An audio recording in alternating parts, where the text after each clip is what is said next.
Restez concentré, qu'on ne vous montre pas avec seulement du streaming, tu vois. Du streaming, il y a du genre, mais c'est... Il faut le combler. C'est un peu... C'est un goûter, tu vois, le streaming. C'est un peu en mode goûter, tu vois. C'est le 16h, tu vois. Quoi, de 1 million de streams, tu vas prendre même pas 3K. Les 3000 euros, la maison de disque, elle va manger. T'es déduit là-bas de je sais pas quoi. Après, t'as tes impôts, t'as la TVA, t'as investi tant dans le studio, t'as fait des clips. C'est bien, tu vois, mais c'est... Les 10 rappeurs les plus riches de France. En 10, c'est Jules. Le rappeur marseillais a une fortune estimée à 2 millions d'euros. En 9, c'est Caris, avec une fortune estimée à 2,5 millions d'euros. En 8, c'est Nekfeu, avec une fortune estimée à 3,4 millions d'euros.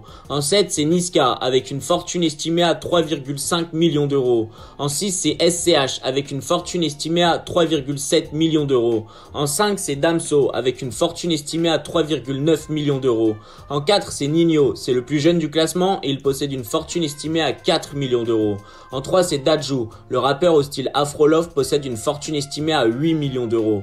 En 2, c'est Gims, après des débuts prometteurs avec Section d'Assaut, il explose en solo et sa fortune est estimée à 15 millions d'euros. Et en 1, c'est Booba, qu'on l'aime ou qu'on ne l'aime pas, il domine le rap français depuis de nombreuses années. Et son âme de businessman lui a permis de créer une marque de vêtements, une radio et plusieurs labels. Sa fortune est estimée à 58 millions d'euros. Gims, il vivait dans les squats, en fait. Il vivait dans les squats. Squat, boum, fermé. Il allait dans un autre squat, fermé, squat. Gims, quand on l'a croisé, quand on l'a connu, il dormait pendant 2 semaines dehors. 2 semaines, il dormait dans les halls. Il ne nous l'a pas dit parce que c'est quelqu'un qui est fier. À la fin, il nous l'a dit. Ouais, les gars, vas-y, je suis fatigué, tout ça. Non, mais truc, viens. Et ils ont dormi après. Donc, le il a récupéré. Ils ont dormi dans une chambre de bonne pendant 1 an, dans le 13e.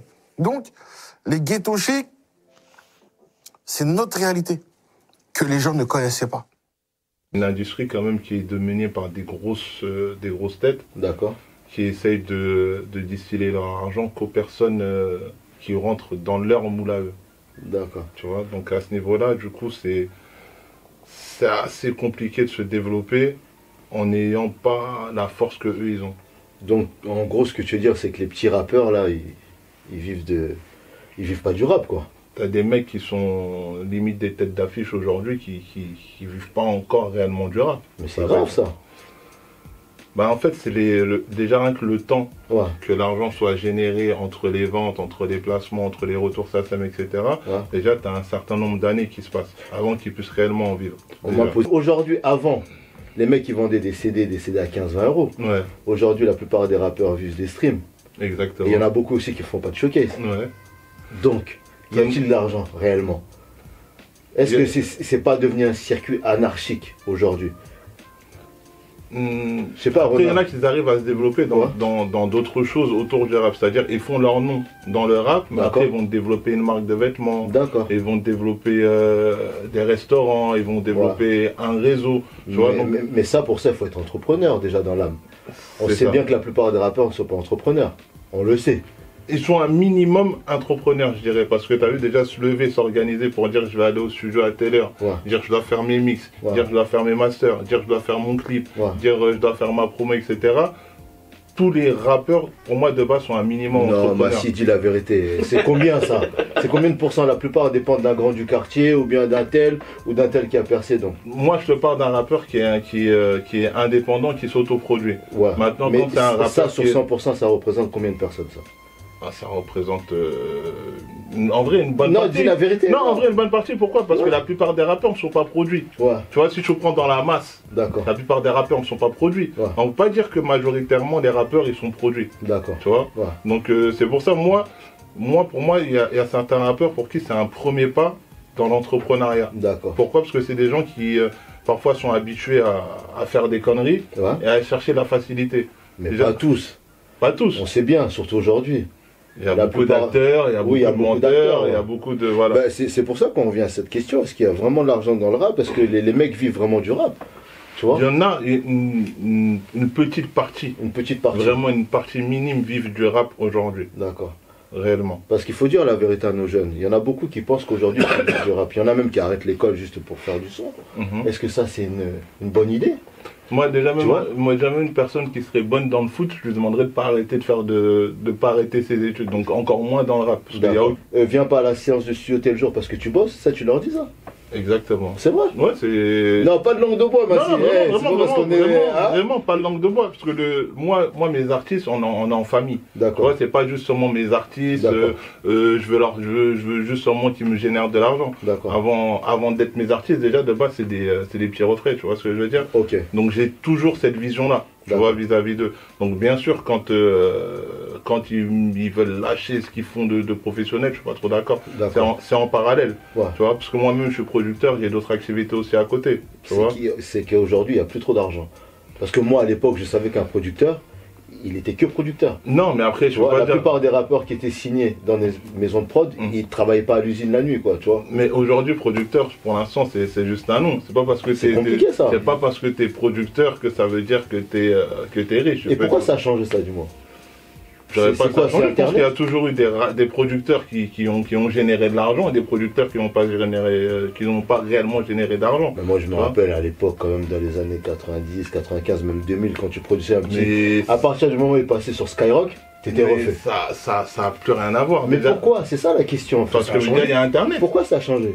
Déjà, il y a Internet. Déjà, il y a Internet maintenant. Déjà, il y a Internet. Déjà, maintenant, t'as des studios. Avant, les mecs, quand ils voulaient poser un son, c'était des histoires de vinyle. Ils prenaient des vinyles. C'est là qu'ils sortaient des potes, etc. En budget, ça coûtait combien à peu près? Pour toi à l'époque, quoi. Je suis pas de cette époque, mais je pense qu'en dehors du budget, ça nécessitait vraiment beaucoup de travail. Tu vois. Et aujourd'hui, beaucoup de travail, beaucoup de réseaux. Maintenant, les mecs, ils se connectent sur YouTube, ils tapent Typebeat, ils ont une prod qui sort directement. Tu as carrément maintenant des applications. Bon, ce sera pas une qualité professionnelle, mais tu as des applications qui te permettent de commencer à t'enregistrer. Tu vois, là maintenant aussi, en termes de budget, c'est pas les mêmes sommes qu'avant. Avant, tu étais obligé d'aller dans des énormes budgets. Tu as des mecs qui ils font des sons chez eux. Tu vois, ils achètent leur petit setup et voilà, tu vois, ils s'enregistrent eux-mêmes. Ça porte préjudice justement à votre business, à vous ou pas? Moi, pour ma partie studio d'enregistrement, je dirais ouais, parce que du coup les mecs ils disent que c'est pas forcé de venir dans un studio d'enregistrement, tu vois. Mais après, à l'industrie de la musique en elle-même, pour les grosses majors, etc., eux, ça leur portait un peu plus préjudice. Parce qu'avant, les mecs, c'était obligé de passer par ces structures-là pour faire des trucs qualitatifs. Pour faire la distribution. Voilà, tu vois. Aujourd'hui, c'est toujours le même cas. Par contre, aujourd'hui, pour s'auto-distribuer, c'est devenu compliqué. T'as la plupart des mecs, ils vont produire eux-mêmes leurs projets, etc. Mais au moment de la distribution, ils préfèrent passer par une grosse major, parce que c'est à ce niveau-là où ils ont un contrôle. Tu vois, c'est à ce niveau-là où ils ont un contrôle. C'est-à-dire que les placements en radio, etc., quand tu es affilié à une maison de disques et quand tu les passes, c'est pas pareil. Ils ont leur arrangement entre eux. Tu vois ce que je veux dire? Parce qu'aujourd'hui, il faut quand même passer en radio. Ça change pas. Beaucoup moins. Après, t'as des artistes qui sont dans des circuits, ce qu'on appelle underground, c'est-à-dire c'est des mecs ils passent pas à la radio, mais ils arrivent à se faire connaître sur les réseaux et ils font beaucoup de scènes. Mais de plus en plus. De plus en plus, t'as des mecs ils s'en foutent de ce système-là.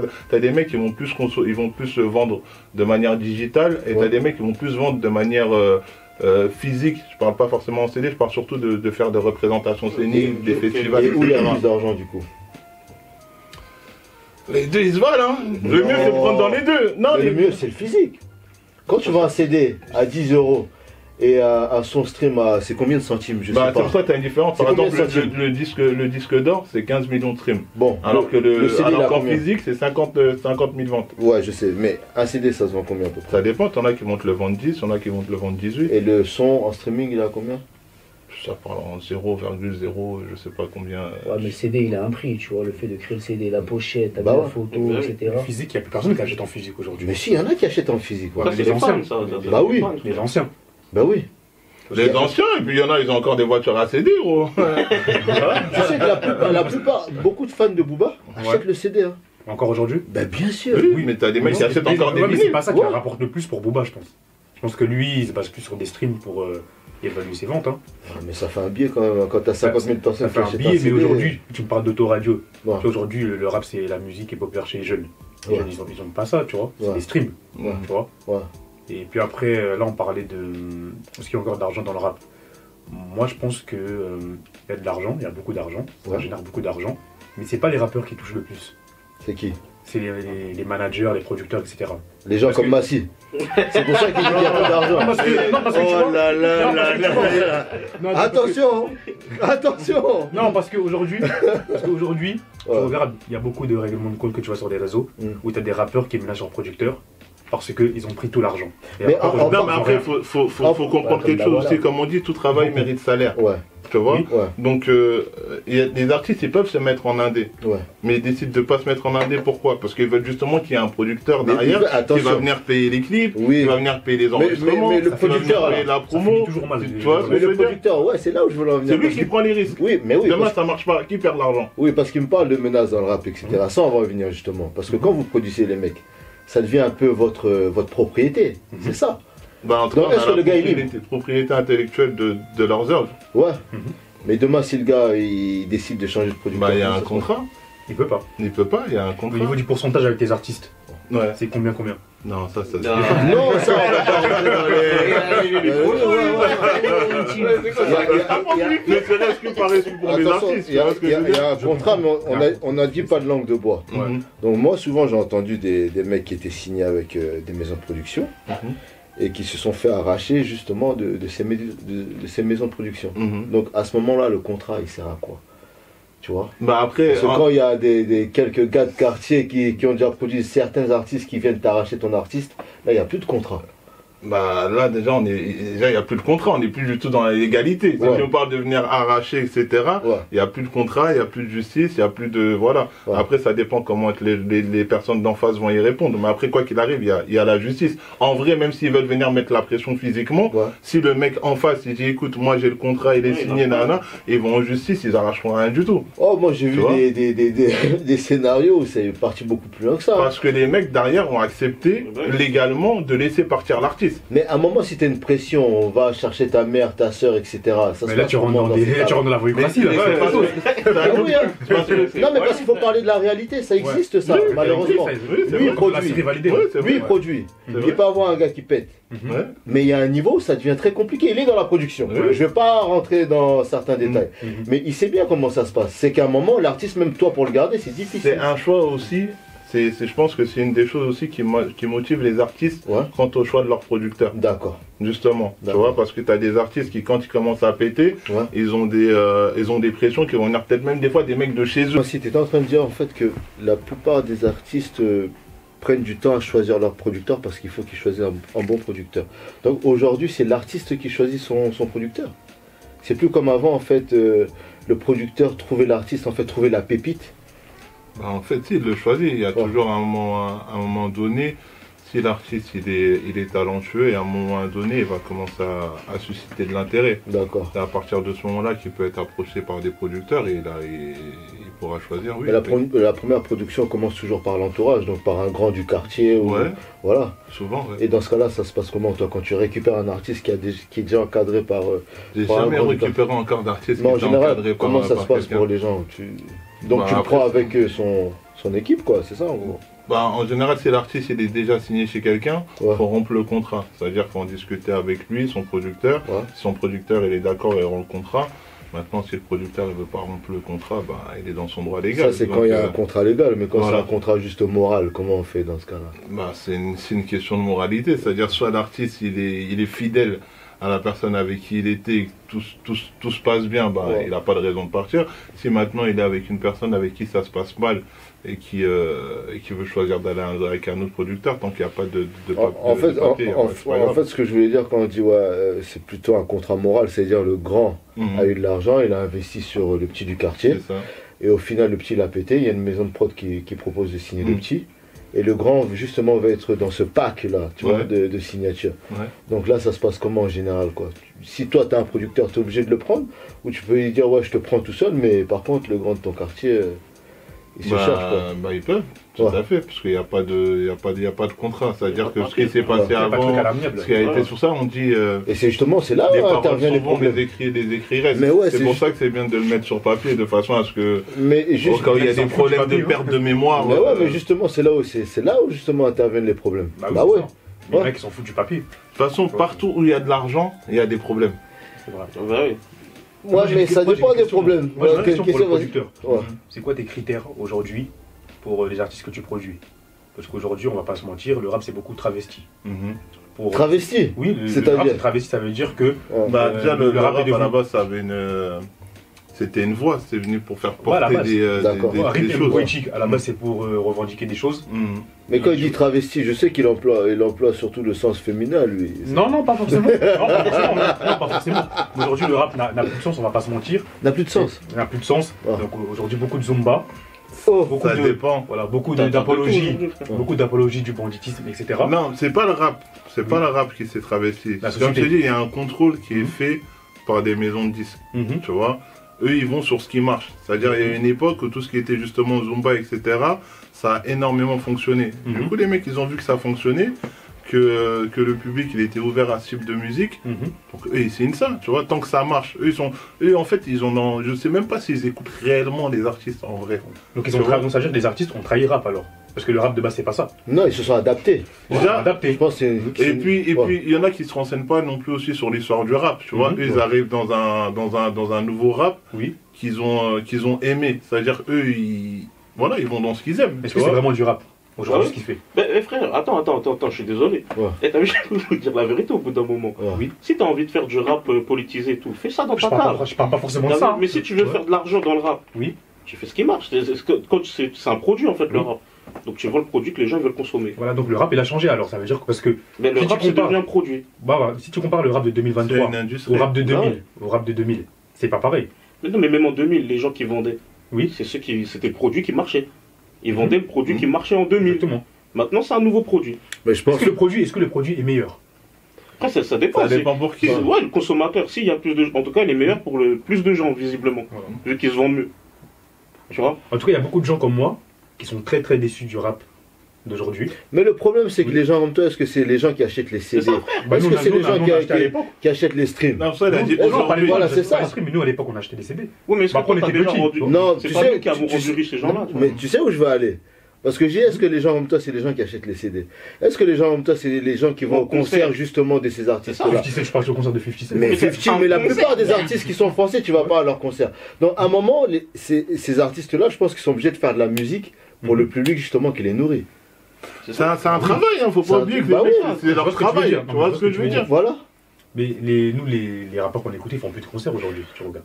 Attention, il a soulevé un point important. C'est un travail, effectivement. Ouais, c'est un travail. C'est-à-dire que t'as des missions, t'as des objectifs que tu dois atteindre. Voilà. Tu signes un contrat, donc les personnes qui ont financé pour toi, ils ont des attentes, ils ont un droit de regard aussi, ils ont un droit d'exigence aussi. À partir du moment où tu t'engages avec eux, bah tu dois un peu faire avec ce que eux ils veulent aussi. C'est comme si en gros tu perds un peu ton âme. Bah oui, c'est ça, tu perds ton âme, tu travestis. Non, travesti c'est un gros mot quand même. Regarde, c'est comme quand tu vas postuler dans une entreprise. Le gars il te dit voilà, nous dans notre taf ça se passe comme ça, comme ça, comme ça. C'est toi qui signes ou tu signes pas. Ça veut pas dire que tu te travestis, c'est dire que tu as choisi ton travail. Bah oui. Mais eux ils ont choisi de faire ce rap là. C'est leur travail, ils ont signé pour ça, ils vont gagner tant, ça va leur rapporter ça, ils savent dans quoi ils s'engagent. Donc ils ont décidé de trahir le rap alors. Les vraies bases du rap, ils l'ont trahi. Pour moi, ils peuvent pas trahir quelque chose à partir du moment où ils étaient pas dedans. Voilà, ils tu vois, encore tu me dis, c'est des mecs qui sont arrivés, ils ont commencé dans un certain rap, du jour au lendemain ils changent de rap. Je peux comprendre que tu dises qu'ils se travestissent, mais quand un mec il est arrivé, il a débuté le rap avec les codes actuels, je vois pas ce qu'il a trahi. Bah ouais. Tu vois ce que je veux dire? Ça veut dire qu'il y a quelqu'un, et en fait il y a quelque chose qui a merdé au bout d'un moment. Non, ça a évolué, ça a changé. Mais pourquoi merder ça? Mais t'es obligé de t'adapter, comme il a dit, c'est un travail. Donc tu peux arriver peut-être avec une idéologie de la musique que tu veux faire, et tu vois que c'est pas vendeur, donc t'es obligé de t'adapter. Et en plus des rappeurs dans le style que toi tu aimais à l'époque, il y en a encore. Il y en a encore, mais les écoute pas. Je les écoute pas. Mais ça marche pas. Ça marche pas. Oui, mais nous on est fidèles, tu vois. Oui, mais vous êtes fidèles, mais vous achetez pas d'album, vous achetez rien. Si ça marche pas, c'est que justement les mecs comme toi qui aiment ces mecs-là ne donnent pas la force à ces mecs-là. Merci. Je les donne la force, je les interview. Mais non, c'est pas d'argent. Mais quand je dis pas d'argent, c'est qu'il n'y a pas assez de force qui est donnée. C'est pas les interviews qui les nourrissent, c'est les personnes qui vont aller, qui vont acheter les CD, qui vont acheter les concerts, qui vont acheter les produits dérivés, etc. Ils sortent plus rien, les gars qu'on écoutait à l'époque. Mais ils sortent plus rien parce que c'était pas rentable. Au moment où t'as une famille, ils ont grandi, ils ont des enfants et tout. Faut mettre du pain sur la table. Et puis il y en a qui n'ont pas voulu s'adapter. Et moi je Je les salue pour ça. Oui, mais attention, il y en a beaucoup qui font ce rap de cette époque-là, qui aujourd'hui ne font pas des chiffres en stream, mais par contre, ils font énormément de tournées. T'as vu les mecs de cette époque-là, t'as les Arsenic, etc., qui continuent à tourner, t'as même des snipers, t'as même des... Tu vois, tous ces mecs-là, on a acheté leur album quand on était petits. Voilà, ces mecs-là, ils continuent à faire des chiffres, mais surtout sur des tournées. Sur des festivals, des trucs, mais en parenthèse, parce que des fois, ils peuvent se retrouver pendant 1 ou 2 ans, ils n'ont pas de festival, les mecs. C'est pour ça que je demande, est-ce qu'il y a vraiment encore de l'argent dans le rap? Peut-être qu'ils ont investi dans des studios, peut-être qu'ils produisent des petits. Il y en a beaucoup qui n'ont pas investi dans les studios. Ça, c'est une question, on va répondre clairement. Sûr, il y a de l'argent dans le rap. Pour toi, il y a de l'argent dans le rap? Mais c'est sûr. Pour toi, c'est sûr. Quand tu allumes ta télé, tu mets les chaînes de musique, tu tombes sur du rap. Quand tu allumes Skyrock, quand tu allumes les radios, tu tombes sur du rap. Quand tu vas à la Fnac, pourquoi le rap est devenu grand public aujourd'hui? Pourquoi ça marche mieux? Pourquoi ça rapporte plus d'argent? C'est ce qui s'est passé. C'est plus médiatisé. Ah, parce que pour vous, ça rapporte beaucoup plus d'argent qu'avant. En termes de style musical, c'est. Donc, un gars comme Booba, à l'époque, s'il y avait un Booba d'aujourd'hui, il ferait plus de chiffres qu'à l'époque. Non, pourquoi moi? Non, mais il faut comprendre un truc aussi. Il faut comprendre un truc aussi. Pourquoi est-ce que les rappeurs d'avant faisaient plus d'argent que maintenant? Pourquoi? Il y avait combien de rappeurs avant, il y a combien de rappeurs maintenant? Ah, vous pensez en fait c'est pas... Le gâteau, c'est simple, tu prends un gâteau, plus il y a de personnes sur ce gâteau, moins il y a à manger pour tout le monde. Tu vois ce que je veux dire? Alors qu'à l'époque, il n'y avait pas beaucoup de personnes sur ce gâteau. Il y en avait beaucoup, mais là, ils ne passaient pas parce qu'il n'y avait pas Internet, c'est ça? Non, en fait, c'est Internet qui a redistribué les cartes. Maintenant, tu peux faire un clip avec un iPhone. C'est vrai? Ouais. Un très bon clip.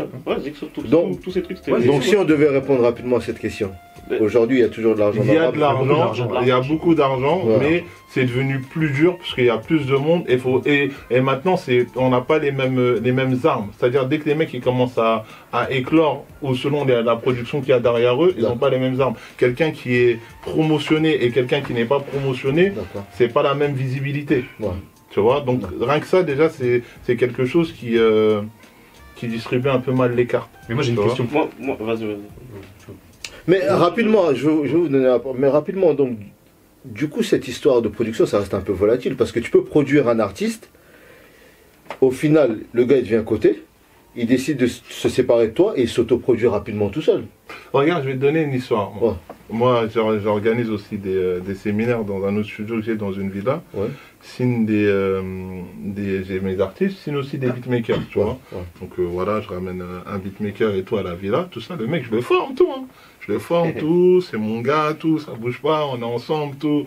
Je leur ramène gros séminaires, des grosses têtes, des Landis, des ZKR, tu vois, et j'en passe. Tu vois, on est ensemble, tout. Je lui dis, vas-y, viens, tu vas venir, ça, je vais te signer en beatmaker. Il me dit, c'est bon, on n'a pas le temps de faire les papiers. D'accord. Tu vois, il envoie ses papiers, il envoie tout, mais on n'a pas le temps de faire le contrat. Ouf, il y a une grosse tête qui arrive, séminaire. Tu me dis, je vais le ramener, beatmaker, tout ça. Il vient, il commence à faire son séminaire et tout. Finalement, ça se passe bien avec l'équipe, je l'ai sur place. Le lendemain, on m'appelle. Je me dis, ouais, c'est comment et tout, c'est le beatmaker que j'ai ramené là-bas. Je me dis, ouais, il y a les mecs avec qui tu m'as laissé, ils veulent savoir comment ça se passe et tout, ils veulent bosser avec moi. On est mecs au téléphone, je dis, bah, tranquille, vous bossez. Et puis après, de toute façon, c'est des choses qui sont réglementées par la SACEM, etc. Chacun sait ce qu'il va apprendre. Ils me disent, ok, ah non, nous, on voulait savoir si on pouvait le signer. Je dis, non, c'est bon, il est signé. Il est signé, Ils me disent, ok. Le lendemain, je repars. Ils me disent, ouais, finalement, on va venir au studio, tout ça. C'est eux, ils viennent du coup dans mon studio ici, ça, ils me parlent et tout. Ils me disent, ouais, bah, le petit, on veut bosser avec lui et tout. Je dis, bah, on a déjà parlé et tout, c'est moi. Ils disent, ouais, mais nous, on a parlé avec lui, il nous a dit qu'il est passé. Je dis, c'est comme si. Je dis, bah écoutez, les gars, je comprends pas. Après, au final, tu vois, les gars, je comprends pas. Vous m'avez demandé, je vous ai dit, le petit, il va pas signer avec vous, c'est fini. Et ça arrête d'en parler, je me dis, mais gros, le petit, il a déjà signé. Oh Tu vois, donc ça veut rien dire. Et le mec, il m'a dit, tu vois, il m'a dit, mais moi, t'as vu, je te connais pas, tu vois. Encore, je te connais. Tu me dis. Ouais, tu peux pas le signer, tout ça, y a pas de problème, je le signe pas, mais on se connaît pas, toi et moi. Et il m'a dit, t'as vu, le petit, si tu l'as ramené là-bas, c'est qu'il était talentueux. Sinon, tu l'aurais pas ramené là-bas. Donc, moi, je suis un opportuniste. Et ça s'est fini comment, du coup? Bah, ça s'est fini que, bah, au final, ils ont signé avec le petit. Après, bon, ça s'est arrangé, on a trouvé des arrangements avec les jeunes en question. Tu sais bien que dans d'autres circonstances et dans une autre ville ou dans une autre région, ça serait pas passé comme ça. Non, après, voilà, faut remettre les choses à leur place. Il était talentueux, mais il avait pas explosé. Et puis, moi, je l'ai pris comme une leçon de vie. D'accord. C'est pour ça que moi, aujourd'hui, j'enverrai jamais personne, je connecterai jamais personne si j'ai pas signé. Tout verrouiller d'abord. C'est pas bête ça. Faut assurer ses arrières. Ouais. C'est comme dans tout en vrai. Ouais. Mais après, t'as vu, si on parle de. Parce que le sujet de base, c'est est-ce qu'il y a de l'argent dans le rap, on est d'accord. Hein. D'accord. Mais frère, t'as vu, je pense que déjà, il faut faire la différence entre est-ce qu'il y a des millions dans le rap et est-ce qu'il y a de l'argent dans le rap. Non, je parle juste d'argent.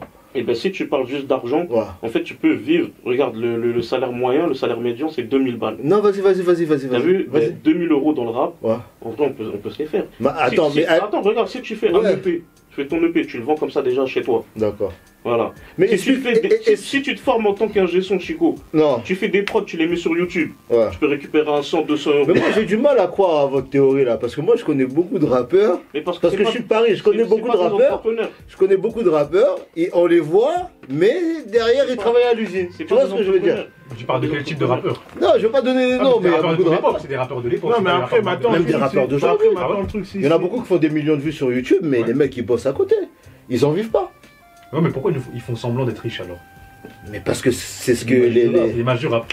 Voilà, c'est ça l'image du rap. Non, on peut dire que c'est l'image du rap, mais est-ce que vous pensez qu'il n'y a que les rappeurs qui fonctionnent comme ça? Il y a combien de personnes que vous voyez sur les réseaux qui n'ont pas un? Après, ça, c'est l'influence. Non, on parle pas des influenceurs. Ça, non, je parle des gens de manière Les influenceurs ne louent pas des Ferrari, des Lamborghini pour Je parle même pas des influenceurs, je parle des gens de manière générale. Il y a combien de personnes que nous-mêmes nous connaissons dans notre entourage, que nous voyons au quotidien, que nous savons qu'ils n'ont pas un, mais quand nous les voyons sur les réseaux sociaux, ils nous font rêver. Alors que les mecs, toi-même, tu le vois tous les jours à côté, tu sais qu'il n'a pas un. Tu vois ce que je veux dire? Donc, c'est pas forcément le rap. C'est du contexte du rap. Mais aujourd'hui, c'est le rap c'est le rap qui fait ça. Vu que les gens de manière générale. Mais le rap influence beaucoup. Il y a beaucoup de gens, même de notre génération, même plus vieux, qui sont influencés par les rappeurs, qui ont envie d'avoir la vie de rappeur. C'est normal, parce que c'est des gens qui ont de la visibilité. Ce sont des personnes influentes. C'est des personnes qui ont plusieurs centaines de milliers d'abonnés sur Instagram. C'est des personnes qui sont suivies. Donc à partir de ce moment-là, c'est tout à fait normal qu'ils ont de l'influence. Et en plus, quand Chico, dans les gens que tu parles là, il y en a combien qui a fait d'autres choses autour du rap? Ils font juste de la musique, ils vont au studio. Frère, mais tout le monde peut pas péter, tu vois. Qui vendent beaucoup d'albums, qui ont beaucoup d'argent, mais qui sont pas entrepreneurs. Tu leur enlèves la musique, demain ils savent plus quoi faire. Gims, c'est pas. Mais ça, c'est pas le cas. Attends, et tu crois qu'investir que dans l'immobilier, c'est être entrepreneur? C'est pas être entrepreneur. Aujourd'hui, un footballeur, n'importe qui, dès qu'ils ont un peu d'argent, ils investissent dans l'immobilier. L'immobilier, c'est pas de l'entrepreneuriat. Ça n'a rien à voir. Il faut savoir aussi qu'il y a beaucoup de personnes qui ont des conseillers. C'est-à-dire que ce n'est même pas eux qui ont eu l'idée de faire tel ou tel projet. Merci pour la ont juste seulement l'argent. Voilà, tu vois. Gims, il n'a pas créé de label, non? Non, il a créé un label. Si tu crées ton label, déjà, t'es un entrepreneur. Regarde, on prend l'exemple de Mokobe, par exemple. Oui. Tu vois, ça, c'est un bon exemple. Il a eu ses petites thunes, mais il a investi dans une franchise de kebab ou tacos, je sais plus. Tacos qui bombarde à Paris. Mais après, des gars comme ça, il y en a plein, tu vois. Oui.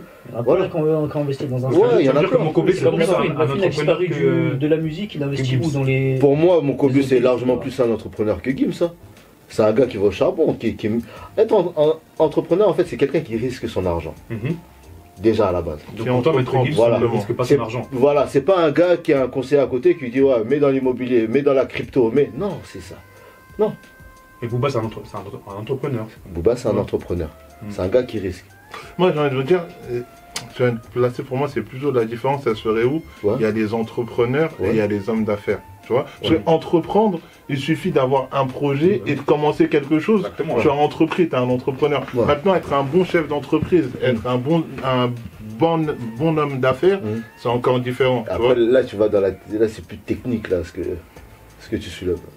Parce que pour moi, c'est là la différence. Donc pour toi, Booba, c'est quoi en fait? C'est un homme d'affaires. C'est un très bon homme d'affaires. Il sait utiliser son image. Il sait créer une image carrément. Voilà, et comme il l'a dit, c'est vrai, il a éteint des carrières pour de vrai. Tu vois, il en a fait décoller d'autres aussi. Donc, est-ce que pour toi, ça sera un exemple à suivre justement pour tout ce qui est dans le en termes de business? En termes de business, oui. En termes de communication, moins. Et d'hommes, non, pas en termes d'hommes. En termes juste de business. Parce que communication est liée avec son business. Parce qu'il communique comme ça pour faire tourner un peu sa locomotive. Est-ce qu'ils ont une bonne communication? Mais elle marche sa communication pour l'instant. Qu'elle soit bonne ou mauvaise, elle marche. Mais en vrai, c'est lui le boss du rap, en vrai, si tu regardes. Oh, boss du rap, tu vois. Non, en fait, c'est lui le dictateur. C'est un dictateur. C'est un dictateur du rap. Je pense qu'il est en bout de souffle là. Ouais, mais pour l'instant, qui a fait mieux en termes de business? Qui a fait mieux? Ils n'ont pas la même longévité. Non, mais qui a fait mieux? Mais qui a fait mieux? Personne. Mais de sa non, mais génération. après, ça reste. Non, mais de sa génération ou d'une autre génération, même d'aujourd'hui. Dans le rap français, c'est une légende du rap français. Il est encore en vie, mais quoi qu'il arrive, Booba, ça restera Booba. Ça, voilà, il a traversé des générations. Mais pourquoi on a du mal à l'admettre? Et quand c'est le boss du rap, parce que là, son image, elle se dégrade. Tu vois ce que je veux dire? Le mec, il a plus de 40 ans passés. Mais ça fait combien d'années on dit ça? Ça a fait combien d'années? Justement, avant, les gens ils disaient ça, mais ça les lassait pas. Tu vois? Alors qu'aujourd'hui, tu vois de plus en plus les gens ils ont leur marre. Tu vois ce que je veux dire? Avant il y avait grave des soutiens, alors que là maintenant ça y est, les gens c'est bon, une fois, deux fois, trois fois avec lui, il a fait tout. C'est un producteur justement. Il a eu beaucoup d'embrouilles avec ses artistes. Parce qu'apparemment les contrats n'étaient pas nets. Tu vois? Par exemple avec bon, on va pas forcément citer des noms, mais il y a des mecs qui se sont plaints de lui, qui disaient comme quoi lui il ne payait pas ses artistes à leur juste valeur. On a vu même Benache. Aujourd'hui, Benache, il fait de quoi par exemple? Un artiste comme Benache? De rien. Parce qu'il lui a réclamé de l'argent. Il fait pas du rap chrétien ou je sais pas quoi. Oui. Mais ça paye pas ça. Non, mais ça paye pas, tu vois. Mais t'as vu, comme je t'ai dit, le rap c'est pas que avoir. Fababy. Fababy. Oui. Tu sais, il y a plein d'artistes comme ça. C'est pour ça que je dis que personne, ils sont pas à l'abri. Ça veut dire qu'aujourd'hui, ils prennent de l'argent. Mais personne n'est à l'abri d'un flop, tu vois. C'est-à-dire demain il y a un flop, ils n'ont pas su réinvestir, ils n'ont pas su rebondir, pardon. Ça y est, fin du jeu. Mais est-ce que pour ça, justement, les producteurs doivent jouer un rôle sur la sensibilisation, enfin pour sensibiliser l'artiste sur le fait d'investir le peu d'argent qu'ils font rentrer? Bah après ça dépend de l'humain qu'il y a derrière le producteur. Tout ça. T'as des personnes qui voient vraiment, parce que quoi qu'il arrive, même si c'est ton frère qui tu veux, l'artiste ça restera toujours un produit que le producteur vend. Bah, tu vois? C'est dur ça quand même. Est-ce qu'il y a des indépendants? Est-ce qu'il y a vraiment des indépendants? Parce que j'ai appris que Booba n'était même pas indépendant par exemple. Parce qu'il y a un contrat de distribution avec Universal. C'est ce que je te disais, et arrivé à un moment ou à un autre, il faut toujours quand même une affiliation parce que ils ont des entrées dans des radios, dans des playlists, dans des médias, dans énormément de choses qu'ils ont, on va dire, un peu verrouillées. C'est qui la tête la plus haute du rap? Aujourd'hui, moi je dirais Maes. T'as pas capté ma question. Non, t'as pas capté ma question. En termes d'instance. Qui contrôle le rap? Pas un rappeur. D'instance.